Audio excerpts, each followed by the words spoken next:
Today I was reading a little bit about the territorial dispute between Russia and Japan over the Kyoto Islands. And this is a dispute that goes all the way back to the Second World War. In fact, the Russians and the Japanese are technically still in a state of war. Uh, a lot of people see this as a meme, but in reality, they are still at a state of war. The Russians and the Japanese have never fully recovered from the Second World War. There is another territorial dispute between the Russians and the Japanese. It's over the Sakhalin. This is another territory that the Russians took in the Second World War from the Japanese. The Japanese today, currently, believe that these territories rightfully belong to them, and they still have not gotten over the fact that they belong to Russia. The Japanese are still really at tensions with the Russians. The Japanese government recently stated that they want to further increase Japan's military capabilities to be able to fire at distant military bases using missiles, of course. So the Japanese are really reversing the status quo. They are reversing the status quo that was established through the Allied victory in World War II. Japan is not allowed to be involved in war. Japan is not allowed to have a military. Well, all that has really been thrown out the window. For decades, Japan has been discussing actually having nuclear weapons. Japan has been discussing for decades reviving its military strength.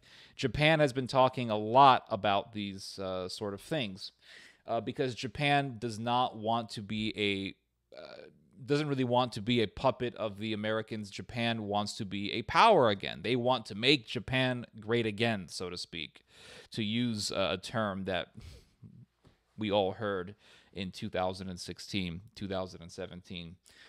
But as I was reading about this, I started to think about another dispute, a territorial dispute between Turkey and Greece. And this is the dispute that has been going on for decades between a small little group of islands called the Emia Islands by the Greeks, or if you're in Turkey, they are called the Karduk Islands. And these are literally uninhabited islands. Well, actually, they are inhabited by sheep. They're inhabited by sheep. And the Greeks and the Turks have been willing to go to war over these little rocks. They call them islands. Some people call them islets. These are giant rocks that are not inhabited by humans. They're inhabited by sheep. Bill Clinton said a really funny statement about this. He said, well, I really hope that the Greeks and the Turks don't go to war over rocks where a bunch of sheep live. And he said, I spoke to the Turks and the Greeks, and I told them, please don't go to war over a bunch of rocks. And the Greeks just recently made a deal with the Americans, extending their defense deal with the Americans, allowing U.S. troops to train in more locations within Greece, with the hopes that such a deal, such an agreement, will act as a deterrent against the Turks, basically scaring the Turks and preventing them from making any sort of encroachments against the Greeks. But it's amazing how much geopolitical tension can be animated, can be cultivated, can be ensued over rocks in the water. It reminds me of the territorial dispute that has been ongoing for years, many years, between the Japanese and the Chinese over the Diaoyu Islands, or also known as the Senkaku Islands. And these are uninhabited islands, which are really just giant boulders bulging out of the ocean. They're giant rocks bulging out of the ocean.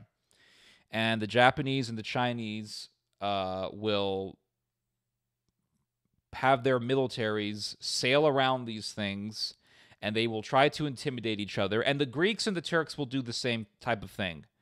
In 2017, the Turkish Air Force flew their jets around the Kyoto Islands. My God, like over 137 times, I think. It was a record number. And those islands belong to the Greeks. I mean, I know they're giant rocks and they're kind of insignificant to pretty much everyone in the world except for people who live in Turkey and Greece. But those islands rightfully belong to Greece. If you look at the history, there are many maps, even maps that the Turks themselves agreed on, showing that those islands belong to the Greeks. But what's amazing is that people are willing to send men to go die off in war over this idea of sovereignty, over this idea of domination and power. It's not really rocks. There's a funny video on YouTube. Well, it is kind of funny actually, but it's a video, you can watch it on YouTube. It's a debate between the Chinese ambassador to England or Great Britain and the Japanese ambassador to Great Britain, and they're having this argument over the rocks, the Senkaku Islands rocks. And the guy who uploaded the video on YouTube really had a sense of humor. He titled the video Chinese and Japanese ambassadors arguing ... over some rocks. I would laugh so hard when I saw that title. But the one of the ambassadors, I think it was the Chinese ambassador, he said that it's not really about the rocks. It's about sovereignty. And it's about who has authority over that territory. That's what this is. It's not really about the rocks. The rocks are just the underlining issue. The rocks are kind of like the tip of the iceberg, or they are that which marks what is occurring here. And what is occurring here is a dispute over power. Human beings have been fighting over power for thousands of years. I don't have to tell you guys this. It goes without saying. I don't have to have a PhD or a degree or to be like a geopolitical expert to tell you that, yeah, people have been fighting for power, over power, since the fall of mankind, since Cain killed his brother. I mean, human beings have been power hungry. We are all, in a way, power hungry. I think that it was the French philosopher, I'm trying to remember his name. Oh, God, I don't remember his name. But there was a French philosopher who was a part of the Counter-Enlightenment, and he said that within every single human being, there is a little tyrant. And in a sense, it's true. Like, there is a little tyrant that is within us. And we all have egos. We all want to kind of dominate. You'll see this sort of behavior in children. I remember being in kindergarten, and the sandbox was a point of contention. Who was going to be in the sandbox? Who was going to dominate the sandbox? And you have kids who would rush to the sandbox and, well, this was my place. I was here first. And there's that ego. It's right there. It exists. What's sad is that this mentality doesn't leave us. It continues on into adulthood. And it's almost as if we're the same people that we were when we were 5 years old. It's almost like even though we're in our 30s, we're in our 40s, that we're the same people that we were when we were 5 years old, 6 years old, 10 years old. We're the same people. But looking back, oh man, I'm going to start changing the subject here. But looking back, in my own life, it's crazy. I remember when I was a really little kid, maybe like 8 years old, 9 years old, I was obsessed with maps, completely, utterly obsessed with maps. Can't explain why. For some reason, when I put my eyes on a map at that age, something about the shapes of the countries, I fell in love with it. And I enjoyed reading looking at the capitals of each country, and I would remember all the capitals. And I was really fascinated just by looking at the borders between countries, looking at the shapes of the country, the shape of India, the shape of Hungary. I was just obsessed with it, and I was like, man. I look back and I think, man, I remember when as a little kid getting atlases from the library, and a friend of my family's bought me a little globe as a birthday present, and I loved atlases and looking at maps. My mom got me a map, and I put it on the wall, and I was just obsessed with maps. And I look back, and I'm like, oh my goodness, I have not changed. I literally haven't changed. I haven't changed because what am I doing right now? I'm looking at maps. I'm fascinated by different cultures. I'm fascinated by different countries. Like, as a child, I was an internationalist. So I don't think we really change. And I think that all of the political jargon that surrounds these disputes, it can all really be summarized into one thing, and that is the will to power, the pursuit to power. Fascism, communism, the ideology of the French Revolution, all these things have one thing in common, and that is that they are used as part of a certain group of people's pursuit to power, domination. This is why I kind of laugh at the idea of revolution, and I kind of laugh at the idea of trying to change the political structure or trying to change the political system. Because in every single political system in existence lies power. You cannot have a political system being enacted, being operational, without having power. And by that, I mean literally weapons, manpower, soldiers, police. You cannot have any society. You cannot operate any system of government or society without strength and without power. I think it was Mao or one of those Asian communists who said that power is at the tip of the gun or something like that. It's actually very true. This is why I laugh when I hear these left-wing anarchist types. They say, "Oh, the reason why cops have authority is because they have guns." Yes, you are right. You are absolutely right. It's not the badge. It's not the uniform. It's the gun. Absolutely. They have a license to hold those guns, and they have a license to use those guns when it is appropriate, when it is necessary. Why? Because if the state cannot execute violence, then it is not a state. It literally does not exist. Doesn't exist. What is a nation? Now I'm really waxing philosophical here and getting into different topics. But what is a nation? At the end of the day, what is a nation? Well, it's a group of people. Sure, it's a group of people. But in what way are those people? How are those people that particular nation? And what makes a country a particular nation? America is just a land, just like any other country. Country consists of land. But what in other words, what makes this land America? What makes this land America is a thought in all of our heads. We all collectively agree that the land that we are in is America. At one point in time, Louisiana was not America. Louisiana belonged to Spain.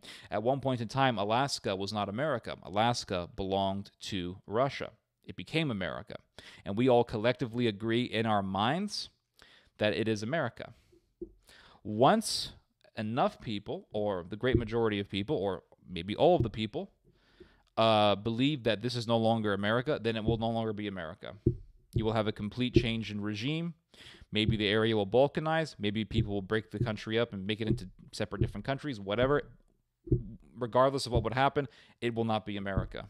Because power truly, power does not only just, power does not exist just in military strength, but it also exists in the strength of numbers. If you don't have the consent of the people, then you don't have any power, because the idea of your nation doesn't exist. And if you don't have a nation, then whatever idea that you have for the nation cannot exist. Anyway, I digress.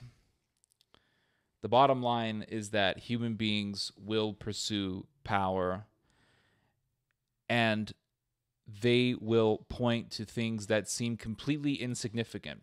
Things as insignificant as uninhabited rocks. No matter what, human beings will pursue power. Not all of us are interested in power. Not all of us are interested in global power. I surely am not. But they are certainly a group of people. They are in the minority, but they want global power. And they all have this idea of controlling the world. America wants to control the world. And that's probably for the best, given the fact that if America no longer controls the world, then you would have other countries that aren't so nice, like Japan, like Turkey, like Germany. It's amazing that this thirst for power is so insatiable. It is so absolutely and utterly destructive and reckless that countries will butcher millions upon millions of innocent people to establish this idea and to materialize this fantasy that they have in their heads. This fantasy of world domination, this fantasy of their empire that they want to bring into fruition, that they want to incarnate into the physical world. Just look at the Japanese empire in the Second World War. How many tens of millions the Japanese butchered in the name of their emperor, in the name of their emperor who they worshipped as God on earth. It is unreal, the depths of hell that humans will enter, all in the name of power. There's a really interesting story that I read when the Ottoman Empire was in its peak. There was a wife of the Sultan, one of the members of the Sultan's harem, and she was extremely upset that the Knights of St. John in Malta were able to repulse the Turks. So she was so angry that she pressured the Sultan to launch a war against Malta, and the Battle of Malta began. It's amazing how many battles or how many moves to advance an empire will take place based off of ego. There is a very interesting story that I read. It's from Eusebius's, I believe it's from Eusebius's Life of Constantine. And Constantine was in his royal court, the Emperor Constantine, and somebody approached him, and he was basically a sycophant. And he said, "Oh, Constantine, you will control the world. You will take all the territories of the earth." And Constantine said, "Speak no more, say no such things. When I die, the only territory that I will be over is," and he took a stick and he drew out an invisible line the shape of a casket. And he said, "This is how much I will rule over after I die. This is how much every single man on earth will rule over, how much land every man on earth will rule over after they die." Anyway, you guys just heard some theology. God bless.